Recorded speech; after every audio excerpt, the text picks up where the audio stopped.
Hello, Mr. NDE narrator. Thank you for sharing all the near-death experiences. They have truly inspired my faith in Christ. That's why I'm sharing my story with you to help other Muslims who are afraid to accept Jesus as their Lord and Savior. My name is Farid Daryani, and I am a 52-year-old Shiite scholar from Tehran, Iran. For most of my life, I have been dedicated to studying and teaching the teachings of Islam. As an imam, I led prayers and provided guidance to my community. My connection to my faith was deep-rooted in years of religious study and a commitment to Allah's will.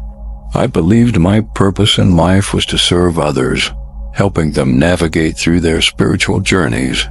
It wasn't just a profession, it was my calling, my very essence. Every prayer I led, every lesson I imparted, I did so with a sense of purpose and devotion. I believed that through my service I was fulfilling Allah's plan for me, and I was content in that belief.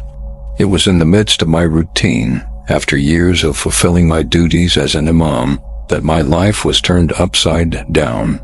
It started with a few days of discomfort, a nagging cough, and a persistent tightness in my chest. I didn't think much of it at first. The demands of my life as a religious leader often took priority over my health. However, as time passed and the symptoms worsened, I finally decided to see a doctor. The diagnosis came as a blow. I was not prepared for stage 4 lung cancer. The doctor's words felt like a punch in the stomach. He told me the cancer had spread rapidly and that the prognosis was grim. There was little chance of recovery. I felt as though the ground had been pulled out from beneath me. I had spent my life guiding others through their struggles, but now I was the one facing an uncertainty I had never imagined. The doctor's voice faded into the background as I processed the words. I had always known death was inevitable, but hearing it in this way for myself was an entirely different experience. The shock of the diagnosis left me numb. I couldn't wrap my mind around the idea that my life, one I had always thought was secure, was now at risk. I had always believed in Allah's plan for me, but now I found myself wondering about the timing of this test. Why me? The cancer came without warning, like a storm that suddenly arrived on the horizon. I had never considered my own mortality to be so near. It was a strange feeling being faced with your own death. I began to reflect on everything that had brought me to this point. What would I leave behind? What impact had I truly made? I had spent so many years focused on others' spiritual well-being, but now I was the one who needed answers. But I knew how to face challenges. I had always believed that every trial in life was a test from Allah, a way to purify the soul. My mind immediately turned to my faith. I knew what I had to do. I had to embrace this diagnosis not with fear, but with faith.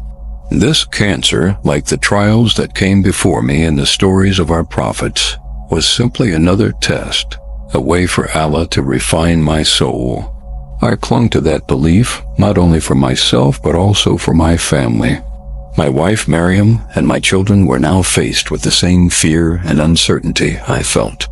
I could not let them see me crumble. I prayed harder than ever before, asking Allah for strength and guidance.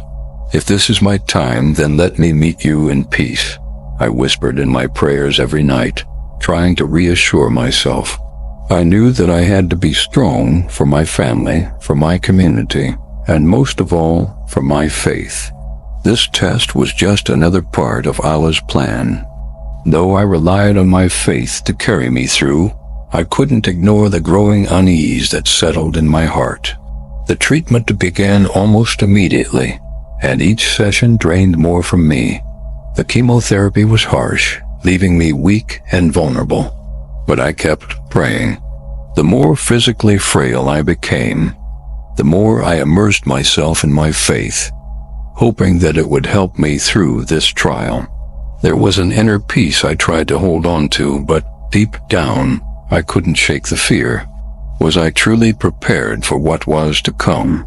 The cancer was no longer just a diagnosis. It was the beginning of a journey into the unknown. I began to question myself, my beliefs, and the very nature of faith. In all my years as an imam, I had never had to face such an uncertainty.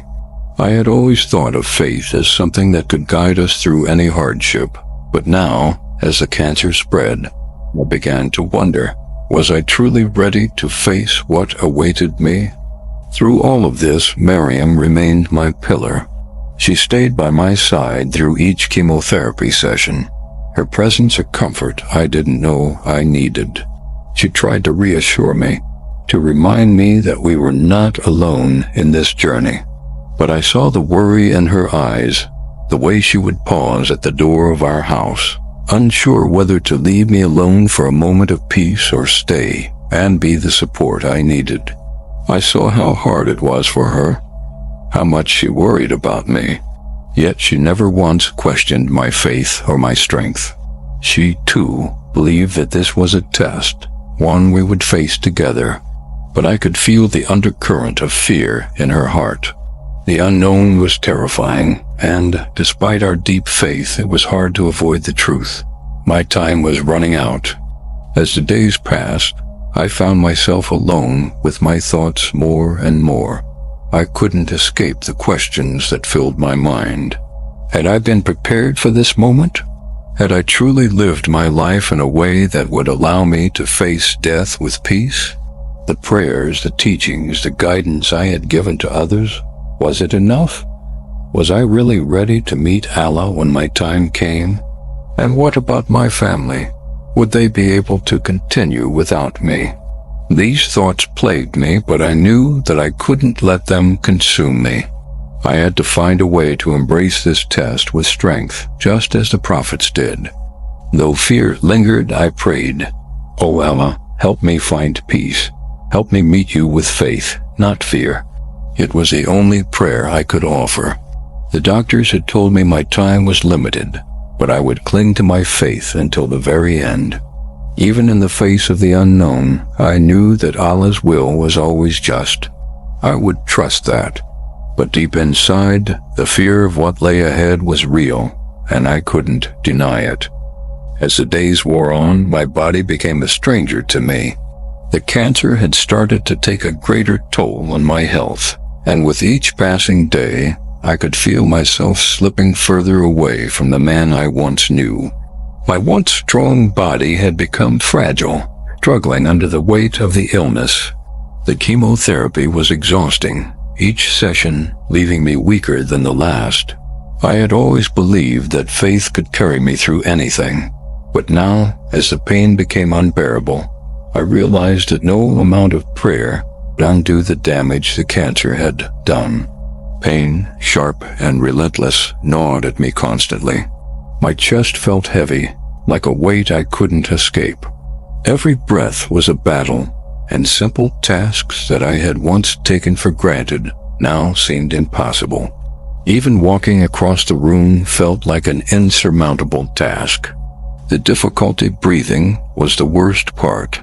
It felt as though the very air around me had become thicker, harder to inhale. I found myself gasping for breath, as if my lungs had forgotten how to take in oxygen. The doctors told me that the cancer was progressing, and I could see the truth in their eyes. They tried to be kind, offering me hope where they could, but I could feel the reality settling in. Death was getting closer, and it seemed inevitable. I spent hours lying in bed, praying and reflecting on my life. I found myself questioning everything, even the certainty I once held in my faith. The doubts, which had never once crept into my mind before, began to grow. Was this the end of my journey? If so, was I truly ready to meet Allah? These questions haunted me, but no answers came. After a particularly difficult chemotherapy session, I collapsed. The pain had become too much for my body to handle. I don't remember much about the moment I fell unconscious. One minute I was struggling to breathe, and the next, everything went still. I felt a strange sense of detachment. It was as though my body had stopped, but my consciousness had remained. I could hear the muffled voices of the nurses and doctors around me, but they felt distant, as if I were watching from far away. My body lay on the bed, lifeless and unresponsive, yet I was still fully aware of everything that was happening. I could see the doctors and nurses moving quickly, trying to revive me, but I couldn't feel a thing. It was as if I were floating above my body, detached from the pain, detached from the world. In that moment I had no fear. There was no sense of panic, only a strange calmness that settled over me. As I hovered in that state, I could see the doctors working to bring me back. Their faces were filled with concern, their voices urgent, but I felt removed from it all. Was this death? I wondered. My thoughts drifted to my family, to my wife, Miriam, and my children. Would they be okay without me? But those thoughts soon faded as something else began to happen. There was a light in the distance. It started as a faint glow, but it quickly grew stronger, more inviting. It was unlike anything I had ever seen before. I felt a pull toward it, a gentle magnetic force that drew me closer and closer. As I moved toward the light, I felt a deep sense of peace. The pain and the suffering from my body seemed to fade away, and for the first time in what felt like forever, I was no longer in pain. My heart, once burdened with fear and doubt, felt at ease. I thought, this must be paradise. I was enveloped in warmth, comfort, and a sense of profound relief. The light was bright and beautiful, and I found myself drifting into it, as though I were finally reaching the destination I had always believed in. The sounds that surrounded me were so familiar, so comforting. I could hear my mother's lullabies, the ones she used to sing to me when I was a child, her voice so sweet and loving. It was as though her spirit was guiding me toward this peaceful place. Everything in this place felt familiar, like I had been here before. The warmth of the light, the sound of my mother's voice, it all felt like home. I felt soothing peace wash over me, the kind of peace I had spent my life searching for, both in my faith and my work. I thought, I have finally found it. I could see the outlines of trees, their leaves shimmering in the light, and the air felt fresh and clean. It was everything I had ever imagined paradise to be. This moment felt eternal. I wanted nothing more than to stay in that place, to stay in the warmth and peace. But as I moved closer to the light, something began to change. The lush surroundings started to wither, the trees turning black, and the once vibrant leaves shriveled and fell. The peaceful sounds I had been hearing faded, replaced by an eerie silence. I couldn't understand what was happening.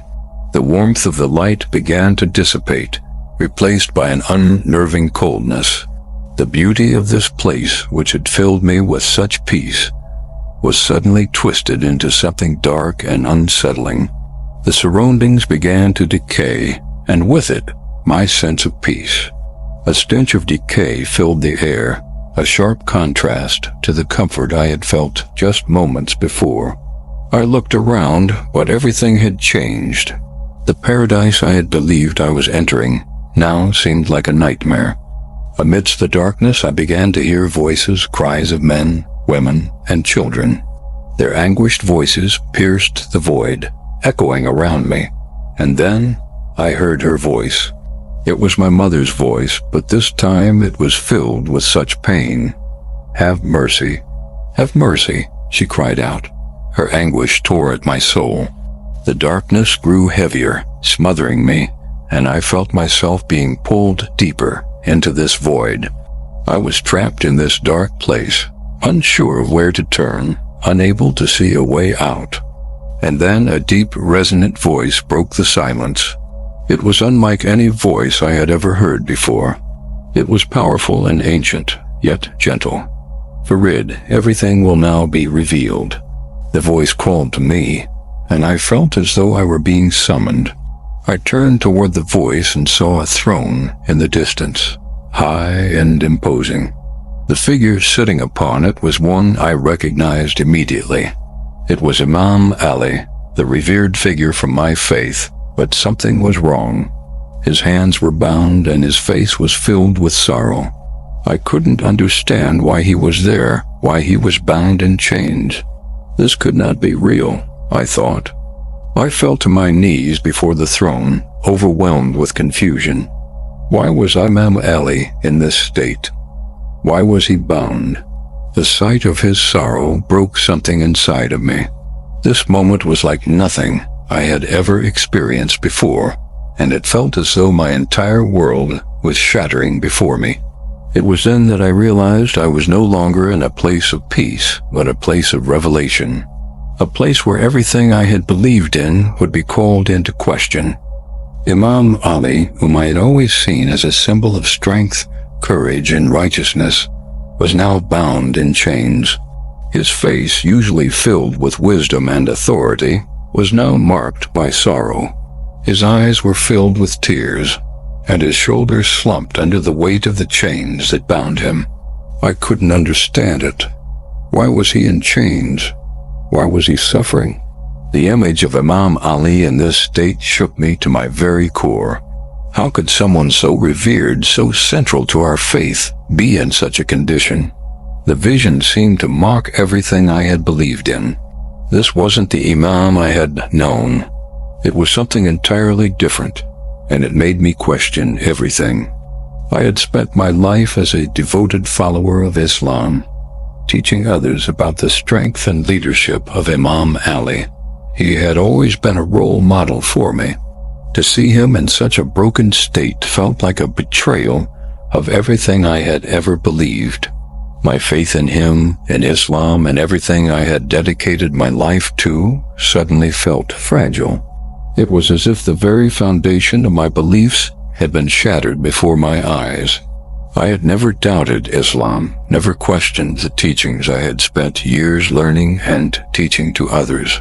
But now I was forced to confront a truth that was impossible to ignore. The chains around Imam Ali were not just physical. They symbolized something deeper, something spiritual.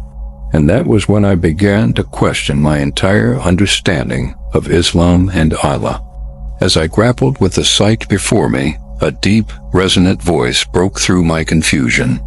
It wasn't a voice I could easily describe. It was ancient, powerful, and filled with authority. It echoed in my mind, calling me to face something I wasn't ready to confront. "Who is Allah Farid?" the voice asked. "Have you ever truly asked yourself?" The question struck me like a lightning bolt. How could I have never asked myself that? I had spent my life teaching about Allah, guiding others to understand His nature, but now, in this moment, I realized I had never truly questioned who He was, what He truly represented. I had accepted everything I had been taught without ever truly reflecting on it. The voice continued, pressing me to dig deeper, to explore the foundations of my faith. This wasn't just a theological question. It was a challenge to the very core of who I was. Suddenly, I was no longer in the presence of Imam Ali.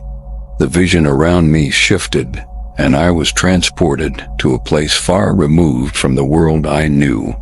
I found myself surrounded by images of pre-Islamic Persia, a time before Islam had swept through our lands. People were worshipping multiple gods, each deity represented by idols made of stone, clay, and wood. They were offering incense, praying, and making sacrifices to these idols. The familiar images of the Kaaba came into view, but it wasn't the sacred, purified space I had always known. Instead, I saw it surrounded by idols, their presence a sharp contrast to the monotheism that Islam teaches. I could feel the weight of these images pressing down on me. How could this be? The Kaaba, the holiest site in Islam, had once been a place of idol worship before the advent of Islam, and the people had worshipped these false gods. But where was Allah among them? I had always believed that Allah was the one true God, Yet here was evidence that before Islam, he was just one of many gods worshipped by the people. The questions continued to swirl in my mind, growing louder with every passing moment. What was the true origin of Islam? Had we been taught the truth about the nature of Allah, or had I simply accepted the beliefs handed down to me without ever questioning their roots? The more I saw, the more I realized that idolatry had once been a part of my own people's religious history, and that the Islam I had so fervently followed might not have been as clear-cut as I had always believed. The images of the idols at the Kaaba made me question the very foundations of my faith. I had always been taught that Islam was a perfect religion, untouched by the impurities of previous beliefs. But now I was forced to confront a reality that was much more complicated. The voice spoke again, asking the same question, but with even more intensity. Have you been deceived? The words echoed in my mind, reverberating through my thoughts, shaking me to my core. The question was simple, yet it carried the weight of a lifetime of beliefs. Had I been deceived all these years? Was the faith I had built my life upon a construct built on centuries of tradition? Or was it the true path to salvation? The doubt that had been growing inside me now reached its peak. The images, the voice, the profound sense of confusion, it was all too much to bear. I had always believed that Islam was the final and purest faith, the culmination of all previous revelations, but now I was left wondering if I had been wrong. The chain of events that had begun with my diagnosis had now led me here, to this moment of profound spiritual crisis. I wanted to reach out to find some form of guidance, but all I could do was kneel in the darkness, overwhelmed by the weight of my own uncertainty. The voice, which had spoken with such clarity, now seemed distant. I was left alone with my thoughts, the images still swirling around me, each one a piece of a puzzle I couldn't solve. My beliefs were crumbling, and in their place, there was only questioning. I had always been so sure of my faith, so confident in my path. But now everything felt fragile, like a house of cards ready to collapse. The foundation of my life was shifting beneath me, and I had no idea where I stood anymore. In that moment, I realized that my spiritual journey was far from over. It had only just begun. The questions that had been raised in this experience were not something I could easily ignore or dismiss. They would follow me, persist, and demand answers. I was no longer the man I had been before the diagnosis, before the near-death experience. The man I was now was searching for something deeper, something beyond the teachings I had inherited. And whether I was ready or not, this journey would lead me into uncharted territories, places where my faith would be tested like never before. When I regained consciousness in the hospital room, everything felt different. My body was weak, but the real struggle was within me. I was no longer the same man who had entered that hospital days ago. My mind was a storm of thoughts and confusion. The visions from my near-death experience still lingered in my mind, refusing to fade. The image of Imam Ali in chains, the haunting question about Allah, and the shocking visions of pre-Islamic worship had left me shaken to my core.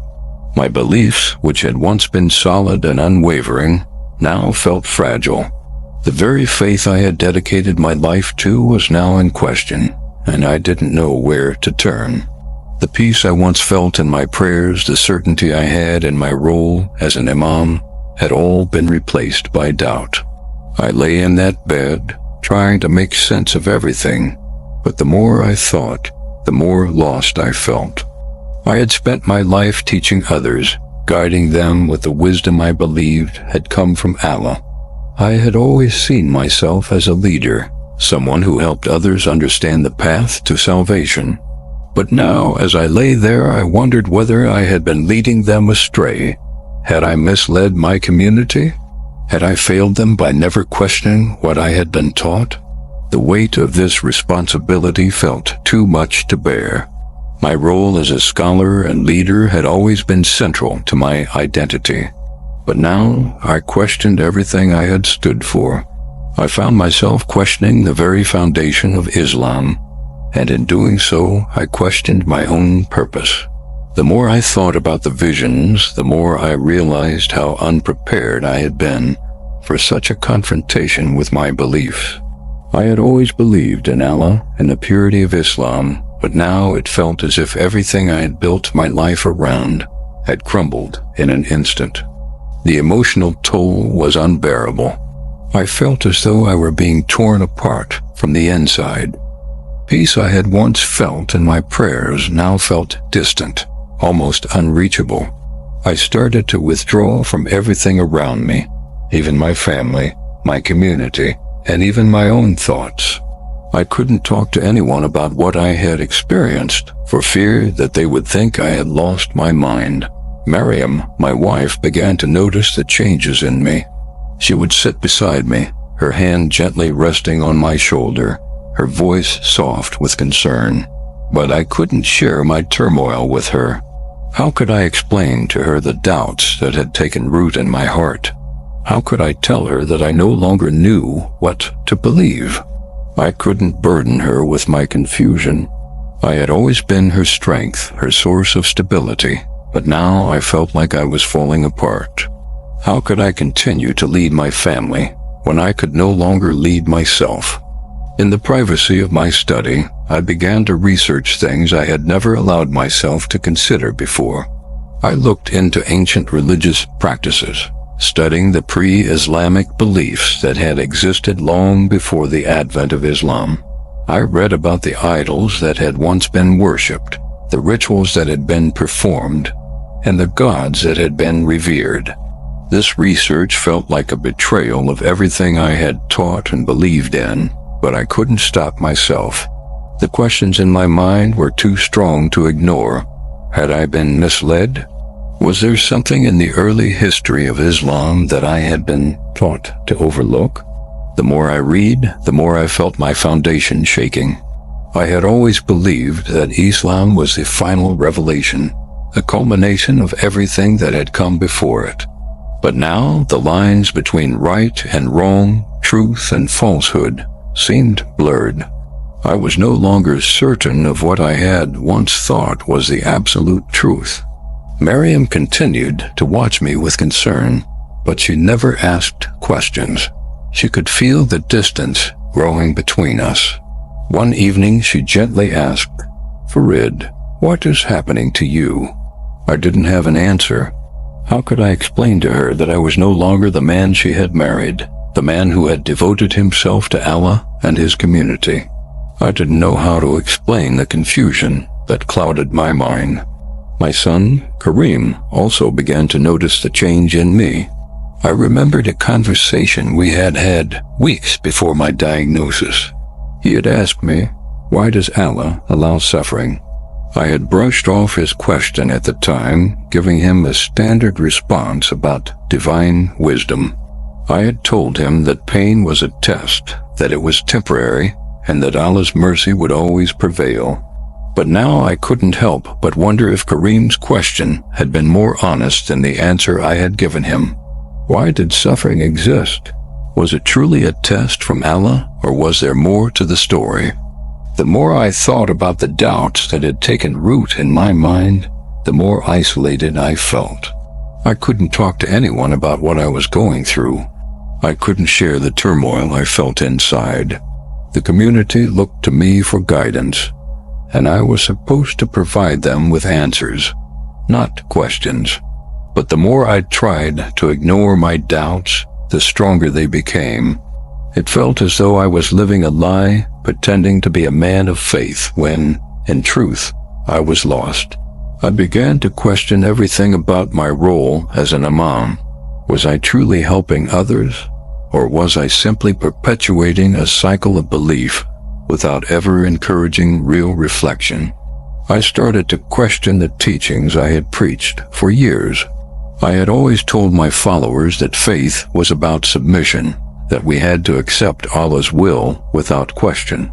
But now I found myself questioning everything I had accepted. Was blind faith enough, or was there something deeper I needed to understand? I found myself retreating from my duties, unable to find peace in the rituals I had once cherished. I stopped leading prayers, stopped engaging with the community, and spent hours alone, lost in my thoughts. The guilt I felt for not being the leader I once was weighed heavily on me, but the questions I couldn't answer made it impossible to go back to my old way of life. I felt as though I was being torn between two worlds, the world of faith and certainty I had known for so long, and the world of doubt that had suddenly opened up before me. My struggle became a battle within my own soul, a battle I could not win without confronting the truth that I had been so afraid to face. In the days that followed, I found myself drowning in a sea of doubts. The foundation of my beliefs had cracked, and I was no longer sure of anything. The comforting certainty I once held in my faith had been replaced by an overwhelming sense of confusion. I couldn't just ignore it anymore. The visions, the voice, the questions, they kept resurfacing, demanding answers. So I embarked on a journey, not one of physical travel, but a spiritual exploration, seeking truth in places I had once considered off-limits. I began to read ancient texts, Zoroastrianism, pre-Islamic beliefs, and even the religious teachings of other faiths. I found myself drawn to the history of my own land, Persia, and the roots of our spiritual traditions. What I had once dismissed as paganism or idol worship now seemed strangely significant. There were connections, patterns, and ideas I had never considered before, and the more I uncovered, the more my mind battled with itself. Each text I read, each new idea I encountered, was a storm inside my mind. The more I questioned, the more I found myself at odds with the very faith I had dedicated my life to. I couldn't help but feel as though I had been living in a bubble, untouched by the complexity of the history that had shaped the world. The Zoroastrian texts I studied spoke of a single divine creator, but in ways that seemed both different and eerily similar to the concepts in Islam. The more I learned, the more I realized how much of my understanding of religion had been shaped by the teachings of those who came before me. There was so much I had never considered, so much I had ignored out of fear or loyalty to a system that now felt incomplete. It was a battleground in my mind, and I wasn't sure if I could find peace until I had the answers. Amidst all this turmoil, I found a surprising source of comfort in someone I never expected. Dr. Shirin, my oncologist, had been treating me with compassion and professionalism through my cancer treatments. But as I grew closer to her, I learned that her journey was not unlike mine. She had grown up in a strict religious household, much like my own, but over time she had questioned her beliefs. Shirin told me about her own search for truth, a path that had led her away from the faith of her childhood, but one that had ultimately brought her closer to a deeper understanding of the divine. Her willingness to speak openly about her spiritual struggles gave me the courage to speak about mine. For the first time in weeks, I shared my doubts with someone outside my family. It felt like a small release, a step toward understanding that I was not alone in my journey. It was during these conversations with Shirin that I also met Father Samuel, a Christian chaplain who worked in the hospital. His presence was soft yet firm, and he often took the time to talk with me after my treatments. We would sit together in the quiet chapel, and Father Samuel would listen as I poured out my heart, full of doubt and confusion. It was not just his patience that helped me, but his willingness to let me speak without judgment. One day, after a particularly long conversation, he asked me a question that took me by surprise. "Have you ever considered Jesus as the way to truth?" The question hung in the air, and for a moment I was too stunned to respond. I had always thought of Jesus as part of a different faith, someone who had nothing to do with my journey. But Father Samuel explained his view that Jesus was the truth, the embodiment of love and peace. As he spoke, I could feel something stir inside me, something that had been dormant for a long time. Could it be true? Could Jesus truly be the answer to the questions I had been asking? After that conversation, I found myself praying in ways I never had before. I was no longer just praying to Allah for strength. I began praying for guidance. I asked the Creator to reveal the truth to me, to help me understand what had happened during my near-death experience and the questions it had raised. I was still torn, still confused, but I couldn't continue living in doubt. I had to know the truth. So I prayed with a heart full of desperation and hope. If you are real, show me the truth. I am ready to see it. For the first time in months, I felt a deep emotional release, like a weight lifting from my chest. It wasn't an immediate answer, but I felt a sense of peace, an assurance that I was on the right path, even if I didn't have all the answers yet. That moment marked the beginning of a breakthrough in my journey. The floodgates of doubt had opened, but in that moment, I began to feel a sense of direction. After weeks of soul-searching and prayer, I came to a decision that would change the course of my life. I realized that the truth I had been searching for was not found in the books I had read or in the beliefs I had inherited. The truth was in the person of Jesus Christ, a figure whose life and teachings resonated with a love and compassion that transcended everything I had known. I had spent so many years focusing on rituals and traditions, but I now understood that true faith was about relationship and grace. In that moment, I made the decision to accept Jesus as the truth I had been searching for. My decision was not an easy one. I knew the consequences it would bring. In Iran, conversion to Christianity was not just a personal choice. It was a crime. The authorities would see me as a traitor to Islam, and my life would be at risk. But I could no longer live in fear. I had found something far greater than the traditions and rituals that had once defined my life. I found freedom in Jesus. I made the decision to be baptized, publicly declaring my faith in him. As the water poured over me, I felt a deep sense of peace that I had never experienced before.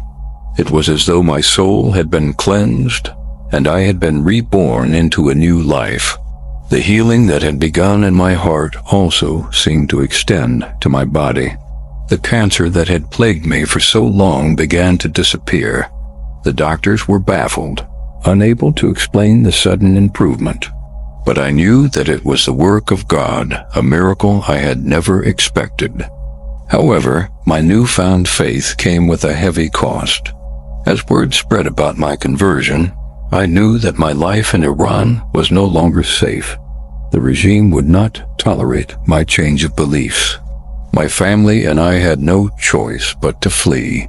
We sought refuge in a foreign country, leaving behind the life we had known. I am now living in hiding, my family and I constantly looking over our shoulders, knowing that if the authorities discover us, we will be in grave danger. But even as I hide, I feel a sense of peace. I am no longer a slave to my old beliefs or fears. I am free, not just in body, but in soul. My journey is far from over, but I know that I have found the truth, and that truth is in Jesus.